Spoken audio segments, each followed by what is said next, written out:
ये वीडियो सिर्फ जानकारी और जागरूकता के लिए है, किसी समुदाय को ठेस पहुंचाने या भड़काने के लिए नहीं। भारत में क्रिकेट सिर्फ एक खेल नहीं, बल्कि एक ऐसा चश्मा है जिससे पूरा देश दुनिया को देखता है। लेकिन जब हम इस चश्मे को उतार कर खुद खेल के भीतर के सामाजिक ढांचे को देखते हैं, तो एक ऐसी हकीकत सामने आती है जो कई सवाल खड़े करती है। भारतीय क्रिकेट का इतिहास 1932 के पहले ऑफिशियल टेस्ट मैच से भी पुराना है, लेकिन इस पूरे सफर में एक चीज जो लगभग स्थिर रही है, वो है टीम की जर्सी के पीछे छिपे सरनेम्स का सामाजिक दबदबा। 150 करोड़ की आबादी वाले देश में जहां जनगणना और राजनीति की धुरी जाति के आसपास ही घूमती है, वहां क्रिकेट के मैदान पर सवर्णों का भारी वर्चस्व और हाशिए पर खड़े समुदायों की अनुपस्थिति सिर्फ एक इत्तेफाक नहीं हो सकती। आंकड़ों का अगर गहराई से एनालिसिस करें तो पता चलता है कि भारतीय क्रिकेट टीम में सवर्ण समुदायों, विशेषकर ब्राह्मणों और क्षत्रिय खत्रियों का प्रतिनिधित्व उनकी कुल जनसंख्या के अनुपात से 400% से भी ज्यादा रहा है। वहीं देश की 52% से अधिक आबादी वाले ओबीसी वर्ग और 25% हिस्सा रखने वाले SC/ST समुदायों के लिए टीम इंडिया का दरवाजा हमेशा से बहुत छोटा रहा है। इस सामाजिक विषमता की जड़ें भारत में क्रिकेट के आगमन और उसके शुरुआती विकास में छिपी है। भारत में क्रिकेट अंग्रेजों द्वारा लाया गया, लेकिन इसे सबसे पहले उन वर्गों ने अपनाया जिनके पास अंग्रेजों के साथ बैठने का सामाजिक रुतबा और पर्याप्त समय था। बॉम्बे के पारसियों के बाद हिंदू उच्च जातियों, विशेषकर ब्राह्मणों ने इस खेल को एक मेंटल एक्सरसाइज और शुद्ध खेल के रूप में अपनाया।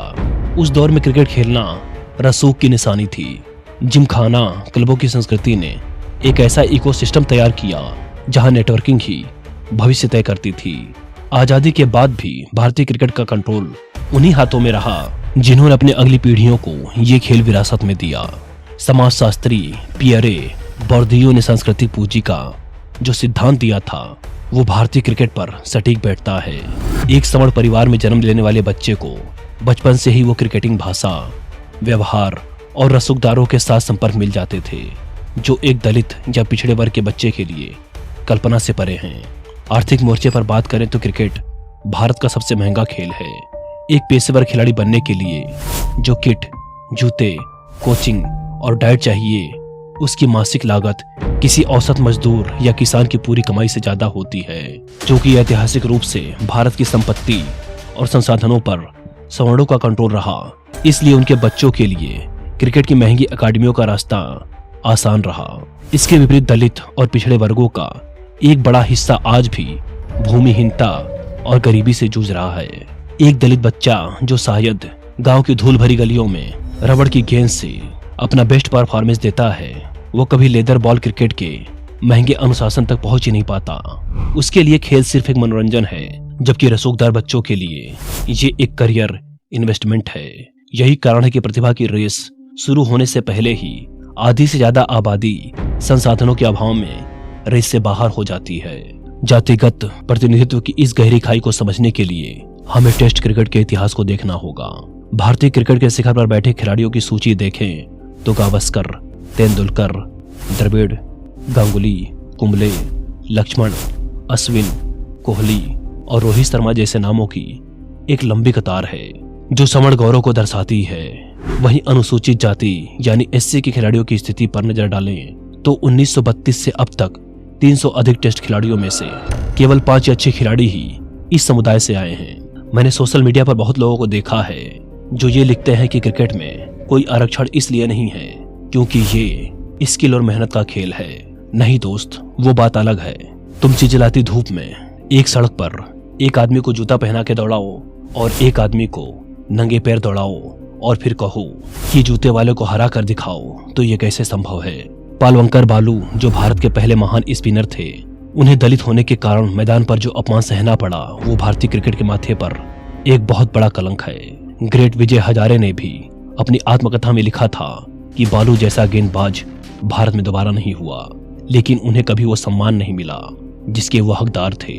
उसके दशकों बाद विनोद कांबली का उदय हुआ, जिन्होंने शुरुआती करियर में सचिन तेंदुलकर से भी बेहतर औसत रखा था, लेकिन उनके पतन और टीम से बाहर होने के पीछे के कारणों में उनके सामाजिक बैकग्राउंड और एटीट्यूड की जिस तरीके से चर्चा हुई, वो सवर्णों का मानसिक ढांचा दर्शाता है। अनुसूचित जनजाति की स्थिति तो और भी चिंताजनक है। भारत की विशाल आदिवासी आबादी, जिसकी शारीरिक क्षमता और फुर्ती कुदरती तौर पर बेमिसाल है, वो क्रिकेट के नक्शे से लगभग गायब है। झारखंड जैसे राज्यों से MS धोनी के आने के बाद उम्मीद जगी थी, लेकिन धोनी खुद एक उच्च जाति से थे। आज भी किसी आदिवासी खिलाड़ी का टीम इंडिया के लिए टेस्ट डेब्यू करना एक दूर का सपना बना हुआ है। ये साबित करता है कि हमारा टैलेंट हंट सिस्टम केवल उन क्षेत्रों और वर्गों तक सीमित है जहां बिजली, सड़क और इंटरनेट पहुंचा है। जब भी इस भेदभाव पर सवाल उठता है तो अक्सर मेरिट का तर्क दिया जाता है। कहा जाता है कि क्रिकेट में केवल टैलेंट बोलता है, वहां जाति नहीं देखी जाती। ये लॉजिक ऊपरी तौर पर सही लगता है, लेकिन गहराई में यह बहुत ही भ्रामक है। मेरिट केवल उन लोगों के बीच जांची जा सकती है जो एक ही स्टार्टिंग लाइन से दौड़ना शुरू करते हैं। अगर एक बच्चे के पास 50,000 की किट और पर्सनल कोच है और दूसरे के पास फटी हुई चप्पलें भी नहीं, तो उन दोनों की मेरिट की तुलना करना बेईमानी है। भारतीय क्रिकेट प्रशासन यानी BCCI ने कभी भी इस दिशा में कोई डायवर्सिटी ऑडिट नहीं किया। दक्षिण अफ्रीका जैसे देशों में रंग भेद के बाद अपनी टीम में अश्वेतों के लिए कोटा प्रणाली लागू की गई, ताकि समाज का हर वर्ग मुख्य धारा से जुड़ सके। भारत में आरक्षण की बात करना क्रिकेट प्रेमियों को नागवार गुजर सकता है, लेकिन ये कड़वा सच है कि बिना किसी विशेष प्रमोशन या टारगेटेड स्काउटिंग के सदियों का सामाजिक पिछड़ापन दूर नहीं होगा। मीडिया और कमेंट्री बॉक्स की भूमिका भी इस सवर्णवादी ढांचे को मजबूत करने में रही है। दशकों तक कमेंट्री पर एक खास वर्ग का कब्जा रहा, जिन्होंने क्रिकेट की व्याख्या अपनी साहित्यिक और क्लासिकल भाषा में की। इससे खेल की एक ऐसी छवि बनी जैसे ये कोई सभ्य जेंटलमैन का खेल हो, जहां शारीरिक श्रम से ज्यादा मानसिक चतुराई की जरूरत है। इस नैरेटिव ने उन समुदायों को मानसिक रूप से दूर रखा जो फिजिकल मेहनत वाले खेलों जैसे कुश्ती या एथलेटिक्स से जुड़े हुए थे। हालांकि हाल के वर्षों में कुछ बदलाव की लहरें दिखी हैं। IPL की व्यावसायिक सफलता ने क्रिकेट को उन कोनों तक पहुंचाया है जहां पहले सिलेक्टर्स की नजर भी नहीं जाती थी। मोहम्मद सिराज, जो एक ऑटो चालक के बेटे हैं, या यशस्वी जायसवाल, जिन्होंने आजाद मैदान में गोलगप्पे बेचे, इन कहानियों ने यह साबित किया कि अगर व्यवस्था थोड़ी भी पारदर्शी हो तो पिछड़े वर्गों के युवा हर मैदान में चुनौती दे सकते हैं। लेकिन ये अभी भी सिर्फ अपवाद है, नियम नहीं। आज भी टीम इंडिया के कोर ग्रुप और कप्तानी के विकल्पों में सवर्णों का दबदबा अटूट है। आखिर में इतना ही कहना चाहूंगा कि भारतीय क्रिकेट को अपनी इस अदृश्य दीवार को तोड़ना होगा। मैं ये नहीं कहता कि इंटरनेशनल मैचों में पिछड़े और दलित समुदाय को रिजर्वेशन देना चाहिए, बल्कि मैं कहता हूं कि घरेलू मैच जैसे IPL या स्टेट मैचों में दलितों और पिछड़ों को प्रोत्साहन देना चाहिए, ताकि वो लोग भी आगे बढ़ें और सोचें कि हाँ, क्रिकेट में हमारी भी जगह है, और अगर मैं मेहनत करूंगा तो इंटरनेशनल लेवल पर भी हमारे लिए दरवाजे खुले रहेंगे। टीम इंडिया का मतलब केवल 11 सर्वश्रेष्ठ खिलाड़ी नहीं, बल्कि उस 150 करोड़ की डाइवर्सिटी का रिफ्लेक्शन होना चाहिए जिसे हम अपना गौरव मानते हैं। जब तक देश का बहुजन समाज यानी OBC, SC और ST क्रिकेट की मुख्य धारा में अपने जनसंख्या के अनुपात में नहीं दिखेगा, तब तक भारतीय क्रिकेट की उपलब्धियां अधूरी रहेंगी। हमें एक ऐसे सिस्टम की जरूरत है जहां टैलेंट केवल रिसोर्सेज की मोहताज न रहे। जिस दिन किसी दूर गांव का कोई आदिवासी लड़का भारत की टेस्ट टीम की कप्तानी करेगा, उस दिन हम कह सकेंगे कि क्रिकेट वाकई भारत का खेल बन गया है। खेल का मैदान समानता का सबसे बड़ा प्रतीक होना चाहिए, न कि पुरानी जकड़ी हुई सामाजिक व्यवस्था का एक और आधुनिक अखाड़ा।